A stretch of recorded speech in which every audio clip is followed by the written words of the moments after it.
Have you ever thought of the yin yang concept and how that really applies to our life? I remember when I was little, I would see that little symbol, and it was the most intriguing thing to me for whatever reason. So naturally, I just have always loved it. And now that I have an understanding of the spiritual side of things and living life more consciously, it's bringing that into a new light. I'm starting to look at it a little differently. And being able to apply the concept of balancing light and dark, it just allows everything to make so much more sense. I have found that you can't get to the light side, the more positive side of things, without first having experienced the difficult side of things. And at first glance, those challenges may seem like real pains, just a bump in the road, one after the next, like kind of going around in circles, and you just keep hitting a bump and hitting a bump and slowing you down. And you never understand why that is until much later. Have you noticed that? From what I've experienced in life, you first have to go through the challenges and then you reap the rewards afterwards. So going through the dark to get to the light. And that challenge, that journey is so up and down. It's never balanced, or so it seems. I mean, if you were to ask yourself if you feel balanced right now in every aspect of your life, I bet you would say no, because that is a lot. I don't know a single person that is balanced in every single aspect of their life. And it's okay, because the balance of darkness and light isn't a constant balance. It's going to fluctuate and go up and down. You'll go through a rough patch, and then you'll enjoy such great abundance flowing into your life. And now, when you see all the abundance, you don't see any of the darkness. Just like in the darkness, you don't see any of that light. You're experiencing them separately because they are separate moments in time. It's okay to not feel balanced, and you're not the only one. Welcome to the Radiant Sun. My name is Kendra. I'm a spiritual life coach, and I help my clients get through the blocks in their lives to get to their ultimate success. And today I'm talking about the yin-yang concept. And how can we be balanced but feel so imbalanced all the time? And the answer is quite simple. It's that you're not going to be balanced all the time. The yin-yang, for those of you who maybe haven't seen it, the circle, kind of the wavy line, you have white on one side, black on the other side.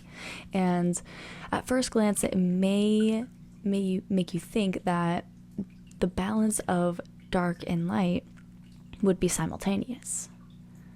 You can't have dark without light, you can't have light without dark.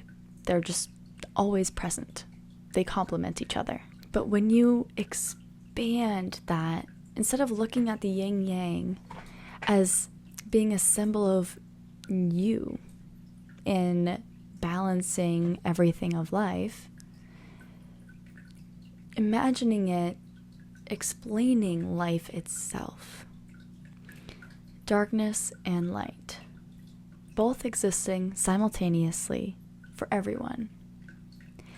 But when it comes down to the individual person, you go through it separately because they're both their own creatures, let's say. Most of what I have experienced and also just seen and heard of is you go through the darkness before you can reach the light. And I believe that going through the darkness brings you to the light because the darkness strengthens you to get to a new, higher version of yourself. So once you achieve that, once you get through that challenge, you break free like a caterpillar going into a cocoon in such a dark place, and then you come out and it's a whole new world. You're a whole new you. And that's just it. It's meant to be separate. It's meant to put you through the ringer so you can come out a better version of yourself. If you never went through a challenge, you would never grow, you would never evolve, and you would never get any further than where you are now. And who wants that? I mean, my life is great, and I'm sure yours is too, but nobody wants to stay right here where we are forever. That's just, no human that I know is content with where they are. You see, like millionaires, they have it all, but they have severe depression. Why is that? They had everything. They could get anything if they didn't have it. Hi, Bagheera. How is it that they're not content with where they are in life? How? But then you have people that have nothing, and they seem like they have the utmost abundance that you could possibly find in life. They're just so pure and happy and loving. How? And it's not being content with where you are spiritually, with where you are as an individual. You can grow and grow and grow, and you can get a bunch of money, but if you don't have that mental awareness of where you are inside in your heart, then you're going to feel out of alignment with everything in life, even if it looks perfect on paper. The balance isn't outside things. The balance isn't if you're a CEO of a large company and you have a fall in one area, but then you can just pivot to another area and see it growing exponentially. It's not a balance in marketing. It's a balance in your soul. It's a balance in how you feel every single day and how you present yourself, how you feel about yourself, how you think about yourself. That's where the balance is. The darkness is necessary for us to see the flip side of things, for us to see the best version of ourselves. The person that you wish you were is possible. That is, if it wasn't possible, you wouldn't be able to think it. Because our brains, as brilliant as they are, they're not smart enough to give us an idea of what something could look like if it wasn't possible, because our brains can't make up things that are non-existent. The version of you exists already. It's just in another reality at a higher frequency. And the key to getting to that higher frequency is believing in yourself. It's loving yourself. It's pushing through the challenges, the dips, the ups and downs, and forgiving yourself for knowing that you can be at the highest point in your life, and then something can come along and knock you way down here, but it's having the ability to stay up here emotionally, mentally, keeping your confidence up there, keeping the love for yourself, for others up there, even though you're going through a rough patch. The ability to keep giving when you feel like all hope is lost. It's not losing that faith. And I was thinking a lot this morning about the balancing of everything. It was a very gloomy morning. It was very rainy, very dark. And I was thinking, like, the last few days were absolutely gorgeous. The sun was shining. It almost felt like summer again. And then I wake up in the morning and I can hear the rain outside. And to me, that is such a beautiful sound. I love the sound of rain, hence the little waterfall I have here. But there was just something different in the air. And no, it's not just the smell of rain, but it was the shift in the energy. It was quieter, it was slow, it was relaxed. When it's nice out, you're able to get a lot done. You're able to work outside in the yard or get a bunch of errands done. But when it's rainy, you just don't have the motivation to do anything. You want to stay home and have a pajama day and a movie night. Like, you don't want to do anything. And that's the point of it. It's a natural way of showing you when it's time to slow down. It's telling you that we have had such bright days and you have done so well, but now it's time for everyone to kind of dial it in and just enjoy the day, enjoy the moment. It's not keep racing around and cleaning up the inside of the house because, well, you can't do anything outside. You might as well stay productive. It's knowing that it's okay to take a break, to take an extra day off. Because if I were to guess, I would say that having only 2 days off a week was not voted on. So who says you can't actually have more than 2 days of rest? My boss or I'll get fired.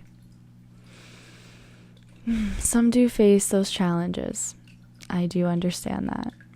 But instead of looking at like, oh, well, I have to do all of this because life is life and it doesn't matter if it's raining or not. Well, okay, do what you have to do for work. But aside from work, what are you going to do? You're going to get home and clean the house? Or are you going to get home and say, you know what, I did really good today and I deserve to watch my favorite show, get comfy, maybe have some ice cream as a treat or something. Reward yourself for doing so well. Life is hard. And most importantly, when we recognize that it's time for us to slow down for a bit, a wonderful thing happens. We're able to reflect a little more on everything we've been accomplishing, all of the good that we've achieved, and recognizing that this change is also a change within us. It's a change healing-wise. Because when you stop and you apply self-care to your day, that is healing. So you could tell yourself over and over and over again that it's more important to keep a tidy household and to do your daily chores. And it can be very convincing. And you'll make a lot of good points. I won't fight with you on that. Some of it may be necessary. But I'm sure there's something that you can think of that if you didn't do, you'd be perfectly fine and it would have no real effect on anyone's day. And take the time that you freed up by doing that, use it for yourself. Take a breather, go for a walk. Do your hair if you like doing hair but you never get the chance to do it anymore. Do your hair, do your makeup. Do something, just one thing that will make you happy. Maybe you love baking but you haven't done it in a little bit. Do that. Make some cookies, some bread. Or if you've been falling behind on your favorite show, binge watch for a night. If you've been wanting to just give your animals more love because you've been so busy at work, just be with them. One thing to make you happy. And yeah, it should be something that we're able to do every day, but it's so easy to lose track of time, and because of that, it is also so easy to be so hard on ourselves. No matter what your ego is making you think or feel, know that you are doing amazing. You're making incredible progress, and slowly but surely you're getting to exactly where you need to be. And don't think slowly but surely is a bad thing. So that's exactly how it should be done. It's not about getting to the end result. It's the journey. And if you rush through the journey, you're going to look back and realize how much you missed. Enjoy the little things, because they do add up. All right? If you resonated with this at all, please be sure to give a like and subscribe, and I'll see you in the next video. Peace out.